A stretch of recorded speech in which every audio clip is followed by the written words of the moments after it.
Kumusta kayong lahat mga taga-subaybay? Ang pag-usapan natin mga kaibigan, magtulong-tulong tayo na buhayin ang Manila Zoo. Bakit sinasabi kong buhayin? Ibig sabihin mga kaibigan, nagpunta kami dito, hindi na po kagaya ng dati. Malaki po ang pinagbago. Kilala nyo naman itong lugar dito, di ba? Dito to sa may malapit sa Harrison Plaza. Pag sinabi mo kasing Manila Zoo, kilalang kilala po ito. Alam nyo ba, historical sa akin itong lugar na ito. Kasi po, ito po talaga ang pasyalan ng mga, ibig sabihin ng mga gustong manood ng mga ganyan, mga hayop. Ay gusto nyo bang patuloy nating masisilayan ang Manila Zoo? Magtulong-tulong po tayo mga kaibigan. Ayan, mayroon pa rin naman yung mga mandatory bird. Pero ang malaking pinagbago mga kaibigan, wala na po yung ibang mga napapanood dito. Hindi ko lang po babanggitin ha. Basta ibig sabihin, kung ano yung ipapakita ko sa inyong video, yan na lang po ang mayroon. Sana po magkakaisa po tayo. Nananawagan po ako sa mga kinauukulan dito. Sana po buhayin po natin. Alam niyo ano ang problema nito? Nakikita ko. Ayan, may ostrich pa. Ayan, may ostrich pa diyan.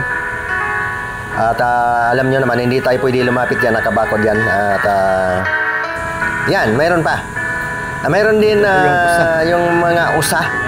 Ito po yung mga usa na nanganganib na pong maubos. Native po yan. Kung napapansin nyo maliliit. Tingnan po ninyo ang lion, no? Sa namamayat po. Ano ang kailangan natin? Nananawagan po ako sa kinaukulan. Sa tingin ko po, kulang po sa budget. Yan, yung mga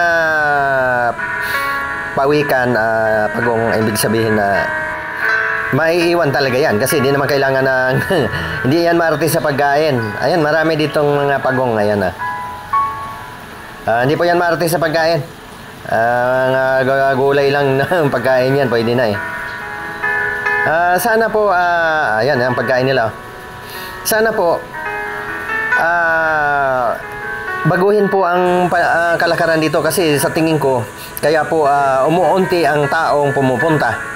Alam niyo, sa bagay maaga pa naman ngayon, mabibilang lang po sa daliri halos ang mga tao dito. Maaga pa kami. Ibig sabihin mga kaibigan, ayun may pikat pa. Ibig sabihin, ano ba ang dapat gawin?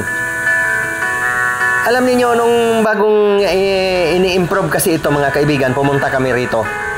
Napakasigla po nito. Ang daming tao. Pero ang alam ko noon, ayan may ano pa dyan sa likod, pabo. Ayan, pabo yan mga kaibigan. Ibig sabihin mga kaibigan, nung pumunta kami, parang 100 ang entrance.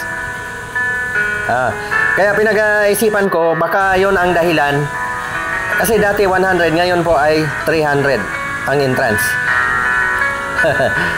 Sa bagay, kung talagang maganda naman, sigurado naman sulit ng mga tao. Ang kaso, alam niyo pag umuunti ang mga napapanood dito ng mga hayop, siyempre, ang tao ay tatamarin na rin bumalik. Ayun, may zebra pa. Ibig sabihin mga kaibigan, tatamarin na bumalik. Pero kami ng aking may bahay